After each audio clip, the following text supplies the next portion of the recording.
नमस्कार, आप देख रहे हैं डिस्कवरी ऑफ महाराष्ट्र न्यूज। हमारे चैनल को लाइक और सब्सक्राइब जरूर करें। कल मुंबई के बांद्रा एसआरए कार्यालय में एक महत्वपूर्ण बैठक आयोजित की गई, जिसमें एसआरए के सीईओ कल्याणकर और सभी अधिकारियों की उपस्थिति रही। इस बैठक में जुहू गली की गिलबर्ट हिल बस्ती के निवासी प्रमुख प्रचारक खासदार वरिष्ठ एमएलए वर्षा गायकवाड़, कांग्रेस के अशोक भाऊ यादव, पूर्व नगर सेवक मोहसिन हैदर और बड़ी संख्या में स्थानीय लोग शामिल हुए। बैठक का मुख्य उद्देश्य बस्ती निवासियों के अनेक समस्याओं का समाधान निकालना था। बैठक में एसआरए के तहत जुहू गली क्षेत्र की बस्तियों के विकास और पुनर्वास से जुड़ी विभिन्न मुद्दों पर विस्तृत चर्चा हुई, जैसे आवास सुविधाओं की कमी, बुनियादी ढांचे का विकास, स्वच्छता और अन्य नागरिक सुविधाओं के बारे में अपनी बात रखी। एसआरए सीईओ कल्याणकर ने आश्वासन दिया कि इन समस्याओं को शीघ्र समाधान किया जाएगा और सरकारी योजनाओं के तहत आवश्यक कदम उठाए जाएंगे। सांसद वर्षा गायकवाड़ ने कहा, ये बैठक बस्ती वासियों की आवाज मजबूत करने का एक महत्वपूर्ण कदम है। हम सभी मिलकर इन समस्याओं का समाधान निकालेंगे। इस तरह नगर सेवक अशोक भाऊ यादव और मोहसिन हैदर ने भी निवासियों की चिंताओं को उठाया और प्रशासन से त्वरित कार्रवाई की मांग की। प्रमुख प्रचारक खासदार ने बस्ती के विकास में सभी पक्षों के सहयोग पर जोर दिया। डिस्कवरी ऑफ महाराष्ट्र न्यूज़ में आप सभी का स्वागत है। मैं सिराज शेख। हम इस वक्त अंधेरी वेस्ट के गिलबर्ट हिल रोड में, जहां पे अपात्र घरों का सर्वे चल रहा है, और कल एसआरए बांद्रा में जो मीटिंग थी अपात्र को लेके और कोई भी अनेक मुद्दे जो भी यहाँ के सोसाइटी के प्रॉब्लम है उसको लेके कल एसआरए सीईओ के साथ जो आपकी मीटिंग थी उसमें आप भी शामिल थे। क्या बोलना चाहेंगे कल की मीटिंग को लेके? हम लोग एसआरए की मीटिंग में कल शामिल थे। कल एसआरए सीईओ के साथ में हमारी मीटिंग हुई। कल हमारा उसके अंदर एक ही मुद्दा था कि हम लोग स्कीम के साथ है, हमको स्कीम करना है, हम स्कीम के खिलाफ नहीं है। हमारा एक ही था कि भाई बिल्डर जो शिव इंफ्रा का नाम जो सूचना दी गई है वो बिल्डर को यहाँ पर लेकर उसका लेआउट प्लान बताओ और वो कहाँ बिल्डिंग बनाने वाला है, कहाँ मंदिर मस्जिद बनने वाली है, ये सारी चीज़ों पे डिस्कस हुआ है। तो एसआरए सीईओ ने बोला है कि मैं बहुत जल्द आपको जो है ना लेआउट प्लान दूंगा। और अभी जो है आज जो है आपात्र का सर्वे हो रहा है, ये जो हो रहा है। यहाँ पर भी देखा गया कि कुछ लेडीज महिला यहाँ पे नाराज है कि अपात्र लोगों का सर्वे चल रहा है, उनका भी रूम अपात्र है, मगर उनका सर्वे नहीं किया गया, आगे चले गए। इसके लिए क्या बोलते? नहीं, वो बाय मिस्टेकली जो है ना उनका मेरे ख्याल से आगे चला गया। मैं भी उनको लेके जा रहा हूँ, अपात्र का जो सर्वे रह गया था उनको कैम्प में लेके जाके करवा के ले रहा हूँ। कर जी, आप भी कल वहाँ पे एसआरए सीईओ की मीटिंग में थी। क्या क्या ऐसे मुद्दे थे, लोगों के क्या क्या समस्या थी जिसको लेके एसआरए सीईओ के पास आप लोगों ने रखा था? देखिए, ये जो पूरे एरिया में हल्के में है ना, बिल्कुल असमंजस का माहौल बनाने में यहाँ का जो आमदार है वो नंबर 1 पे चल रहा है। अब उन्होंने पूरे ये सिस्टम को है ना अपने हाथ में और अपने बाप की जागीर बना के रखा है, जो कि ये लोगों का हक है, लोगों का अधिकार है। वो अधिकार मांग रहे हैं ना, तुमसे कौन सा ऐसा जैसा अभी एक बार तुम आमदार बन गए तो वहाँ पे एक एफिडेविट देना पड़ता है कि भाई तुम करोगे करके। तुमको कौन पूछ रहा है यहाँ पे? तुमने सीधा 20 साल में जो भी न्यूसेंस हुआ वो न्यूसेंस कम करने के लिए तुमने 10 साल जो भी सदन में आवाज़ उठाया उसका श्रेय आपने सदन में लो ना, इलेक्शन के टाइम पे लो। लेकिन अभी अगर डेवलपर, अगर आप पहले वो क्लियर करो कि आप एसआरए के तहत कर रहे हो या फिर अभय योजना में कर रहे हो या फिर एमएनएसटी स्कीम में कर रहे हो। ये पूरा जो गोलमाल है, जो बोलता है ना दाल काली, यहाँ दाल काली नहीं, पूरा महाराष्ट्र का सदन काला दिख रहा है। यहाँ पे सूबे का मुख्यमंत्री वो भी इसमें लिप्त है और उन्होंने ये बीड़ा उठाया है कि देखो इनकी मानसिकता अच्छी है लेकिन देने वाली मानसिकता में है ना खोट है। क्योंकि महाराष्ट्र का मुख्यमंत्री बोल रहा है 2030 तक पूरे मुंबई में, पूरे महाराष्ट्र का नक्शा चेंज होना चाहिए, झोपड़े नहीं रहना चाहिए। तो तुम्हारी मानसिकता भी अच्छी रखो ना, बात अच्छी कर रहे हो, खाली बात से मसला हल नहीं होगा। लोगों का है कि जैसा पात्र हुआ था, जो अपात्र था 4000 5000 जो भी है, तो उसमें डैश है और जो बंद है वो डैश और बंद तो वो उनका सदियों से उनके बाप दादा की प्रॉपर्टी है। कौन सा बिल्डर आके नए से करके देने वाला है? तो ये अधिकार के लिए तुम घुमा गोल मटोल क्यों कर रहे हो? तो ये आमदार अपनी आमदार की करे, लोग उनके पास नहीं जा रहे और वो आके यहाँ पे। अब देखो, मैंने इसके पहले भी बोला कि दलाल कौन दिख रहा है और यहाँ ये हकदार है, ये जितने हैं ना। बार बार बातें आ रही है कि दलाल लोग के चक्कर में मत जाइए, तो हमें समझ में नहीं आ रहा है कि यहाँ पे दलाल है कौन? वही आपसे जानना। जो यहाँ का आमदार, ये जिस दिन हमारे सामने आएगा वो हमको बुलाए, हम उनके डाइस पे बोलेंगे कि कौन कर रहा है, उनको एविडेंस देंगे ना, उनको एविडेंस देंगे। और हम है ना, हम यहाँ के टेनेंट है, हम यहाँ के स्लम डेवलपर्स के, हमारे यहाँ पे झोपड़े, हमारे यहाँ पे मकान है, हमारे दुकान है, तो हम यहाँ पे दलाली? अरे तुम है ना, तुम ले रहे हो दलाली। अब कुछ दिन में वो उजागर होएगा। देखो आज ही नवभारत टाइम्स में आया है कि मोहित कंबोज नाम का जो पर्दे के पीछे वाला, मैं आज बता रहा हूँ कि ट्रिब्यूनल में भी इन्होंने बहुत बड़ा चीटिंग किया है। वो डॉक्यूमेंट्स भी अभी हम लोग सुप्रीम कोर्ट हायर करने वाले, हम लोग कोर्ट में अभी इनको खींचेंगे क्योंकि इसके पीछे बहुत बड़ा षड्यंत्र है। यहाँ तो मैं बताया ना कि ये दिखा रहे गए यहाँ पे भाई दर्शन का टेक, सुप्रा का टेक, यहाँ का सर्वधर्मी का सारा अगर टेक तुमने दे दिया है तो वो का डेवलपर को लाओ ना, वो फाइनेंसर को लाओ ना यहाँ पे, वो तो आ ही नहीं रहा है। और तुम यहाँ पे शासन और प्रशासन अपलादारी बोल रहे हो और फिर ये बीच का दलाल कौन है? वो शिव इंफ्रा, वो दलाल है क्या? या तुम दलाल चाल में भी वही बोर्ड लग गया है। इसके पहले आप लोग ने अलिन परब जी को लेके एसआरए सीओ के सामने मीटिंग किए थे और कल वर्षा गायकवाड़ भी थी। क्या ऐसी बात है? एसआरए सीओ ने क्या कहा कि हम लोग करके देंगे, ऐसी क्या बात सामने आई? देखिए साहब, मुझे लगता है कि मुख्यमंत्री किसी के सुनने के चक्कर में नहीं है। खासदार आवे यहाँ पे, अब महापौर ने अगर वो भी आएंगे तो सुनेंगे नहीं। इन्होंने पूरा प्लान फिट करके रखा है 2022 में जो इनको कांड करना था 2021, 22, 23, 23, 24 में टेक पूरा दे रहे हो। पूरा 36 सोसाइटी को किसी को बुलाया नहीं।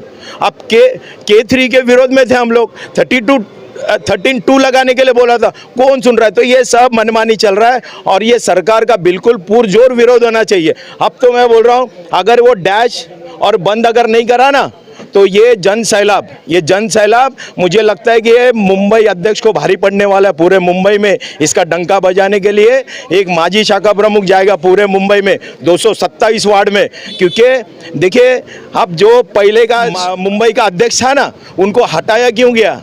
उन्होंने भी बहुत बड़े बड़े गोल बोलता है ना, बहुत बड़े बड़े झोल और बहुत बड़े बड़े प्लॉट, ये कैसा गबन किया। और अभी उसने देखा है कि भाई उनको वो जमने वाला नहीं है। तो ये सूबे के नए जो हैट्रिक आमदार है, वो भी हैट्रिक आमदार ही था, मंत्री था, एक अच्छा उनका पकड़ था। ऐसे एक नए आदमी को देके मुझे लगता है कि हमारा नुकसान करने के लिए अगर कोई भी रहे, वो अगर मुख्यमंत्री भी रहेगा तो मुख्यमंत्री लोगों के बलबूते पे चुन के जाता है। वो भूले नहीं, चाहे वो आमदार हो या राज्य का कोई मंत्री हो, चाहे वो मुख्यमंत्री हो, उसको जवाब देना पड़ेगा। वो जवाबदेही है। निजाम खतीब जी, क्या कहना चाहेंगे? आज कुछ सोसाइटी का सर्वे था जिसके अंदर सर्वधर्म का भी सर्वे था, आप वहाँ के चीफ परमिटर है, क्या सर्वे किस तरीके से चल रहा है, हम आपसे जानना चाहेंगे। ये सर्वे 12 तारीख से शुरू हुआ है और आज उसका दूसरा दिन है। कल सर्वे होने वाला था लेकिन कल बरसात की वजह से सर्वे नहीं हुआ और आज उसका दूसरा दिन है। इस सर्वे के अंदर पहले ये तय किया गया था कि पात्र अपात्र का क्लोज का सर्वे होगा, लेकिन बाद में अधिकारियों ने कहा कि हम सिर्फ अपात्र का सर्वे करेंगे। तो अभी जितना भी सर्वे है अभी आज पूरा हो गया, अपात्र का सर्वे हो गया है। हमें ऐसा भी पता चला है कि सर्वे ऑफिसर जब दरवाजे पे आ रहे थे लोगों के घर में टाला है, लोग घर पे नहीं, ऐसे लोगों के लिए आप क्या बोलना चाहेंगे? मैंने पहले से जागरूक मैसेज व्हाट्सएप के जरिए, ग्रुप के जरिए सभी टेनेंट को दे दिया था। हर चीज़ की खबर मैं दे रहा था कि इतने बजे ऑफिसर आएंगे। उसके बाद भी अगर कोई घर पे नहीं रहा है तो ये उनकी प्रॉब्लम है, लेकिन कोई टेंशन लेने की ज़रूरत नहीं। अगर छूट भी गया होगा तो 1 to 940 सब हमारे नज़र में है, हम सबके लिए न्याय करेंगे, सबका काम करेंगे। यहाँ पे लोगों की ये भी एक समस्या है कि अपात्र घरों का सर्वे हो रहा है लेकिन मिसिंग का खरीदी बिक्री का अभी तक कुछ समझ में नहीं आ रहा कि क्या होने वाला है। कुछ लोगों ने एक शिफ्टिंग कैंप में फॉर्म भी भरा, ऐसे लोगों के लिए आप क्या बोलना चाहिए? जिनका खरीदी बिक्री की नॉलेज सोसाइटी के पास आई है, हमने उनके डॉक्यूमेंट वेरीफाई किए हैं। डॉक्यूमेंट वेरीफाई करने के बाद चेंज सिस्टम के माध्यम से सोसाइटी ने उनको एनओसी ट्रांसफ़र लेटर दे दिया है। वो अपना लेटर जाके कैब में जमा कर रहे हैं और उनका transfer as per law SRA law हो जाएगा। जिनका मिसिंग है तो हर आदमी कह रहा है कि मेरा मिसिंग है, मेरा एक घर छूट गया है। तो हम यहाँ पे पैदा हुए, यहाँ पे बड़े हुए, हमको मालूम है किसका ओरिजिनल मिसिंग है या कोई मौके का फ़ायदा उठा रहा है। तो जिसका ओरिजिनल मिसिंग है, जिसके साथ न्याय होना चाहिए, इंसाफ होना चाहिए, उनके साथ हम खड़े हैं। उनके घर पे जा रहे हैं, उनके कागजात देख रहे हैं और सोसाइटी को लग रहा है कि वाकई इसके साथ एक घर छूटा है तो उसको सोसाइटी एनओसी का एनओसी लेटर भी इशू कर रही है और हम जब तक उसका पात्र नहीं होगा उसका साथ खड़े रहेंगे। बहुत से लोग ऐसे भी है कि जिन्होंने सोसाइटी का लेटर नहीं लिया है, उन्होंने फॉर्म भरा है, तो ऐसे लोगों के लिए क्या बोलूं? ऐसे लोगों के लिए मैंने वैसे ही ग्रुप मैसेज के अंदर पहले ही बोल दिया है। आपके चैनल के माध्यम से भी मैं बोल रहा हूँ कि जिन लोगों ने भी जिस टेनेंट ने भी सोसाइटी सर्वधर्म के एनओसी लिए बिना, उनको जानकारी दिए बिना अगर किसी ने मिसिंग का फॉर्म भरा है तो सोसाइटी उनके हेयरिंग में नहीं जाएगी, ना उनकी जिम्मेदार है और ना उनके लिए कोई जो है समर्थन का काम करने वाली। हम उसके जिम्मेदार नहीं है, पहले मैंने बोल दिया। आपके चैनल के माध्यम से भी मैं बोल रहा हूँ। निजाम भाई, अभी तक कितने लोगों के पात्र के भरे गए फॉर्म और कितने लोगों की लिस्ट अभी निकलने वाली है, वो आपसे जानना। आज हमारा सोसाइटी का डोर टू डोर अपात्र सर्वे अभी ख़त्म हुआ है। कितने लोगों ने पेपर दिया और कितने लोगों ने जमा किया और कितने लोगों का पेंडिंग है, ये तमाम बातें कल मैं ऑफिसर से मिलूंगा, मिलने के बाद उनसे पूरा डाटा लूंगा कि कितने लोग ने जमा किए, कितने लोग का बाकी है। क्योंकि जिस तरह से यहाँ पे मामला चल रहा है, लोगों को भड़काया जा रहा है, लोग डोर पे आके पेपर नहीं दे रहे हैं, ये उनका नुकसान कर रहे हैं। तो मैं उनके पास फिर पर्सनल जाऊँगा, बिना अधिकारी को लेके उनको समझाऊँगा कि अपने डॉक्यूमेंट जाके SRA कैंप में जमा कीजिए ताकि आपके साथ अन्याय ना हो। जलाल जी, बांद्रा SRA ऑफिस में वर्षा गायकवाड़ भी थे और वहाँ पे माजी MLA भी थे, माजी नगर सेवक भी थे, काफ़ी लोग यहाँ पे गिलबर्ट हिल जुगली के SRA CO के सामने क्या पक्ष रख के, क्या ऐसे मुद्दे थे लोगों के जो लेके आप वहाँ पर पहुँचे थे, क्या बोलना चाहिए? सबसे पहले ये मुद्दा था, जो भी XYZ बिल्डर हमारे दरमियान में आए हुए हैं, बिल्डर और टेनेंट का एग्रीमेंट किया जाए। सबसे बड़ा मुद्दा हमारा ये था कि बिल्डर और टेनेंट का एग्रीमेंट किया जाए। उसके बाद हमारा दूसरा मुद्दा ये था कि 210 और 211 का प्लॉट जो तकरीबन 84,000 स्क्वायर फीट होता है, जहाँ पर 10 से ज़्यादा बिल्डिंग बन सकती है, वहाँ पे डायरेक्ट लोगों को जो है ना रेंट लेकर जाने की बजाय उनको बिल्डिंग बनाकर डायरेक्ट जो है ना रिहैबिलिट करे। ये दूसरा मुद्दा था। इसके अलावा तीसरा ये मुद्दा था कि जो भंगीवाड़ा है, जो वहाँ पर प्लॉट था, वो जो BMC की प्रॉपर्टी थी, MCGM की प्रॉपर्टी थी, लेकिन गवर्नमेंट ने बड़ी ही चालाकी से, बड़ी ही जो है ना शतरंज की चाल खेलते हुए 3 जुलाई 2025 को एक GR लाया। वो GR सिर्फ इसलिए लाया गया कि मोहित कंबोज जैसे लोग, जो एस्पेक्ट रियलिटी कहते हैं, कि किस तरीके से जो पूंजीपति है, जो बिजनेसमैन है, बिल्डर्स हैं, किस तरीके से सरकार की ज़मीन, BMC की ज़मीन मोहित कंबोज को, एस्पेक्ट रियलिटी को, या जो भी गवर्नमेंट के सरकार के सपोर्टर है उनको किस तरीके से दिया जाए। अगर उसके बाद उसके अंदर एक क्लॉज ये भी डाला गया है कि BMC का अगर कोई प्लॉट है 10,000 स्क्वायर फीट का है और बाजू में स्कूल या गार्डन रिजर्वेशन है या प्लेग्राउंड का रिजर्वेशन है, वो प्लेग्राउंड एजुकेशन रिजर्वेशन प्लॉट को भी उसके साथ मर्ज करके रिहैबिलिट करने की कोशिश की गई है। इसके माने ये है कि BMC के अंदर जिस तरह हमारे रिस्पेक्टेड प्रधानमंत्री नरेंद्र मोदी जी अदानी और अंबानी जी को देश भर की ज़मीनें बेच रहे हैं, उस तरह हमारे महाराष्ट्र के CM देवेंद्र फडणवीस साहब BMC की ज़मीन वो कानून के दायरे में रहते हुए जो है ना मोहित कंबोज और जो भी बिल्डर्स हैं, जो सरकार के महाराष्ट्र शासन के सपोर्टर है, उसको बेचने की कोशिश की जा रही है। तकरीबन कोशिश नहीं, बेच दिया गया है। और ये जो ना मुंबईकरों के लिए बहुत ही खतरनाक चीज़ है। यहाँ पर एक बड़ा एक सवाल ये भी उठता है कि यहाँ पे काफ़ी धार्मिक स्थल है, मस्जिद है, मंदिर है, गिरजाघर है, तो इनका सवाल आप लोगों ने रखा है? नहीं, हम लोगों ने जब CO साहब से मीटिंग हुई, वहाँ पर वर्षा गायकवाड़ साहिबा मुंबई अध्यक्ष और MP, उसके अलावा एक्स MLA अशोक जाधव जी, एक्स नगर सेवक मोहसिन हैदर जी, एक्स शाखा प्रमुख जो है ना येलप्पा कुशालकर जी थे। हम तमाम लोगों ने SRA CO जी को बताया कि भाई हमारे पास यहाँ पे कोई मास्टर प्लान नहीं है, तरीके के मुताबिक जो मास्टर प्लान होता है, मास्टर प्लान नहीं है। इसके अलावा जो ना कोई बिल्डिंग प्लान नहीं है। तो उस वक्त SRA के CO जी ने, जो इंजीनियरिंग डिपार्टमेंट थे, और डॉक्टर मोहन नरतकर साहब थे जो कंपाउंडर अथॉरिटी थे, उनको कहा कि बोले आपने क्या किया है। उन्होंने झूठी बातें बोली। उन्होंने कहा कि हम डोर टू डोर जाके पम्पलेट बांटे हैं, हैंडबिल बांटे हैं, हम लोगों ने बड़े बड़े बैनर लगाए। हमने उस वक्त ऑब्जेक्शन लिया, ये सर पूरे का पूरा झूठा है, क्योंकि आप जाएंगे तो गिलबर्ट हिल जुगली के अंदर बहुत सारे जगह कैमरेज लगे हुए हैं, जहाँ पर SRA की अथॉरिटी कुछ नहीं कर रही है। सिर्फ कानून कागज़ पर अलग है और कलम के अंदर अगर कोई प्रैक्टिकली कानून पर अमल नहीं हो रहा है। खाली ये आँख मिचोली का खेल चल रहा है और चूहे बिल्ली का खेल चल रहा है। सारी बातें सुनने के बाद SRA CO ने क्या आश्वासन दिया, क्या आप भरोसा लेके, उम्मीद लेके वहाँ से आए? देखो, SRA के CO ने जो भरोसे दिए, जैसे हमने अपनी प्रॉब्लम्स को रखा कि मिसिंग रूम्स का भी सर्वे किया जाना चाहिए, जो क्लोज रूम था उसका भी सर्वे किया जाना चाहिए। इसके अलावा जो है ना हम लोगों ने रिलीजियस स्ट्रक्चर, मस्जिद, मंदिर और चर्च की भी बातें की।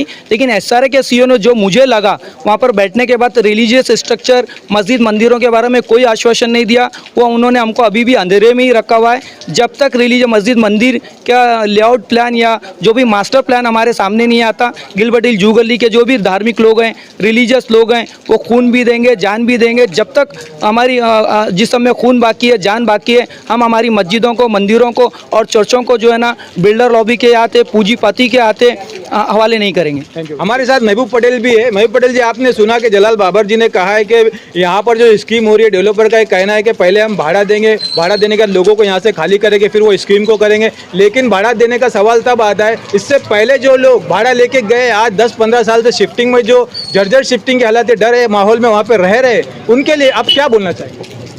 मैं यही कहना चाहूँगा कि ये जो अभी आपने बोला, जो यहाँ पे अफवाह चढ़ रही है कि आपको भाड़ा देगा 2 साल का, पहले वाले का भाड़ा देगा, फिर बाद में नया भाड़ा दे के यहाँ से हटाएगा, तो ये एक सरासर एक लॉबी है यहाँ से लोगों को खिदड़ने का।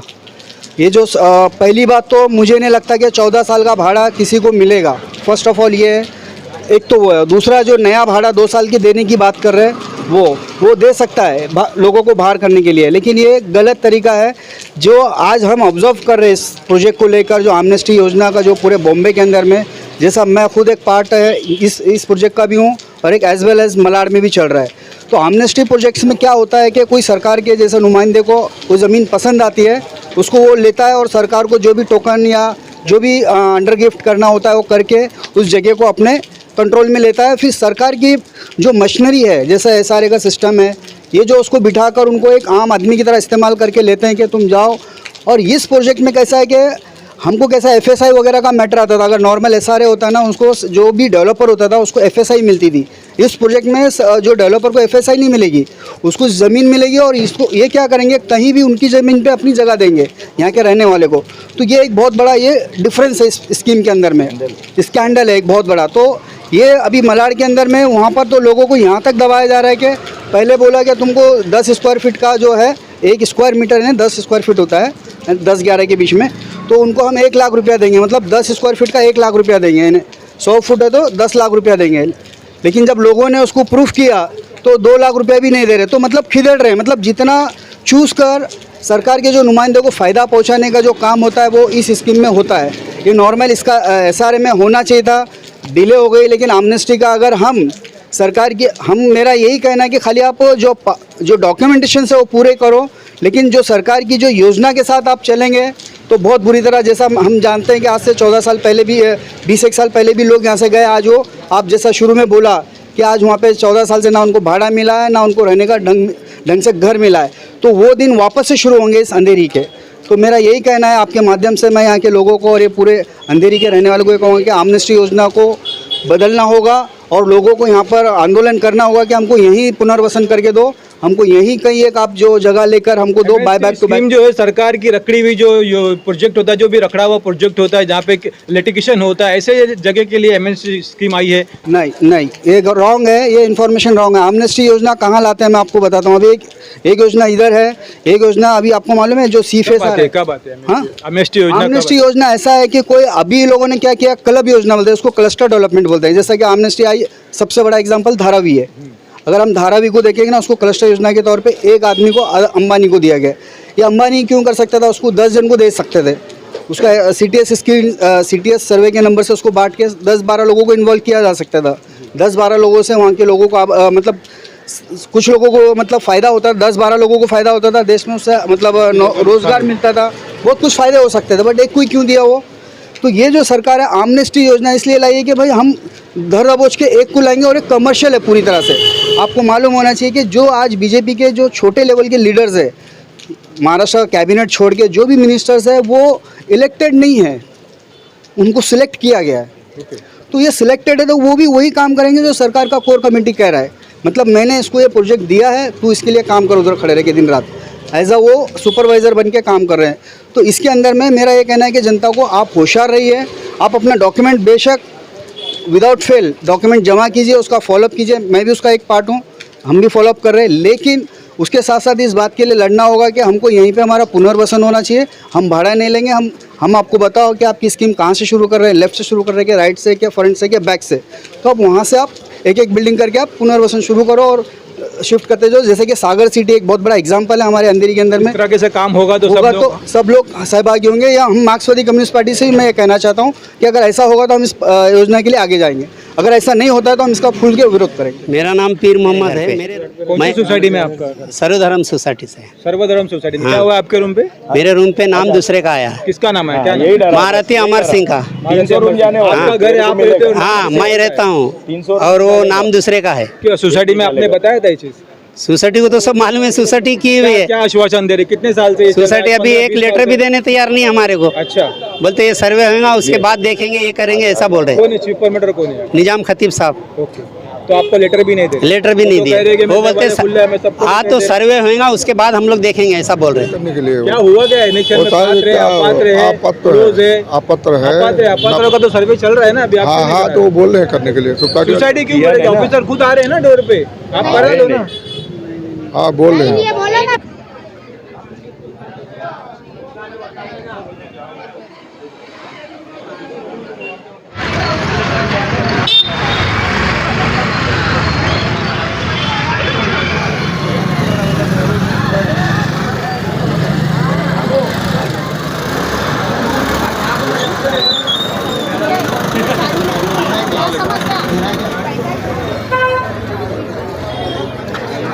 है।